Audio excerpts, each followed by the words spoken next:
Assalamualaikum warahmatullahi wabarakatuh. Perkenalkan, saya Novalcin Mubarak dengan NPM 23110311083. Di sini saya akan menjelaskan modul 5 dan modul 6 dari buku Lab Audit. Baik, pertama saya akan menjelaskan dimulai dari modul 5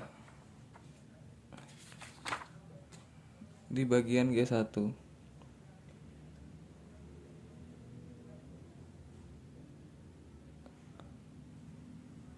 Data ini bisa diambil dari modul 1 yang dimana kita akan menghitung data asuransi dibayar di muka, yang dimana periode ini dimulai pada bulan April dibayarkan untuk 1 tahun ke depan. Jadi cara menghitungnya itu 9 dibagi 12. Angka 9 didapatkan dari bulan April, Mei, Juni, Juli, Agustus, September, Oktober, November, dan Desember. Jadi 9 per 12 dikali 15 juta, maka akan mendapatkan hasil 11.250.000.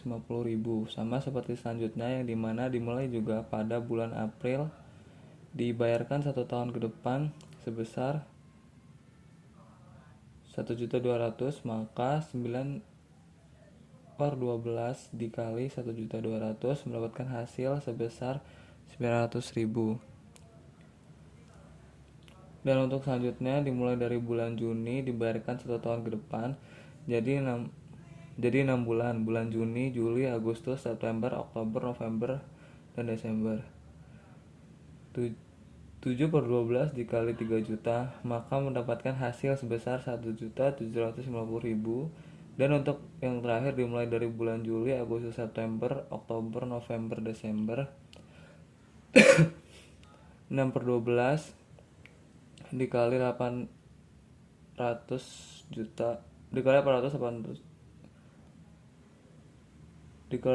juta, maka mendapatkan hasil sebesar 5.400.000. Lalu semua ini ditotalkan, maka pada tahun 2018 perusahaan tersebut membayarkan asuransi sebesar 19.300.000, yang dimana perusahaan belum mencatat transaksi beban asuransi dibayar di muka pada tahun 2018. Maka dari itu jurnalnya adalah beban asuransi pada asuransi dibayar di muka sebesar 19.300.000. Dan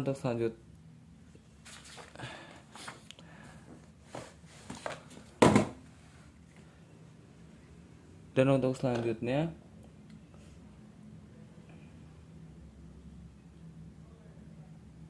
G2, yang dimana data tersebut itu tentang pembayaran PPh 25 dibayar di muka, yang pada modul 1 pada halaman 138, yang dimana pada bulan Januari perusahaan membayar sebesar 54.250.000.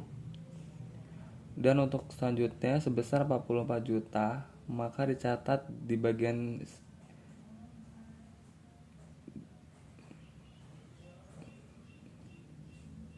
lalu dijumlahkan sama seperti selanjutnya sampai dengan bulan Desember sebesar 44 juta, maka totalnya 494.250.000. Lalu semua itu dimasukkan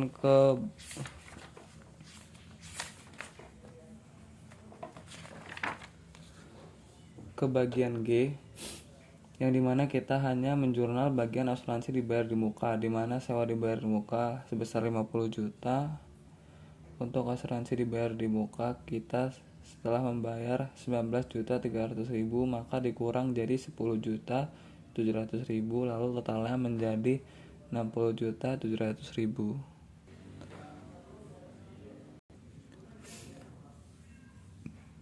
Selanjutnya saya akan menjelaskan untuk modul 6. Modul 6 kita mulai dari lembar H, yang dimana pada modul 1 pada halaman 152 kita memiliki data bahwa PT Sugus ini memiliki saham investasi pada PT PUH sebesar 100 lembar, yang dimana itu merupakan 10% kepemilikan dari PT Sugus tersebut.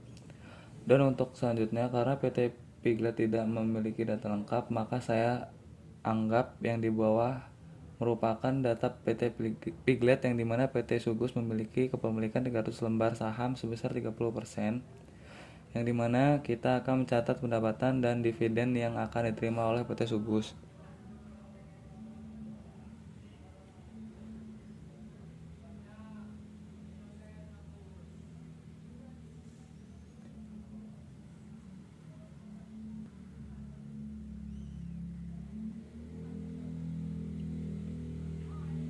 Dan kita perlu ingat bahwa metode pencatatan investasi saham apabila kepemilikan di bawah 20% itu menggunakan metode biaya.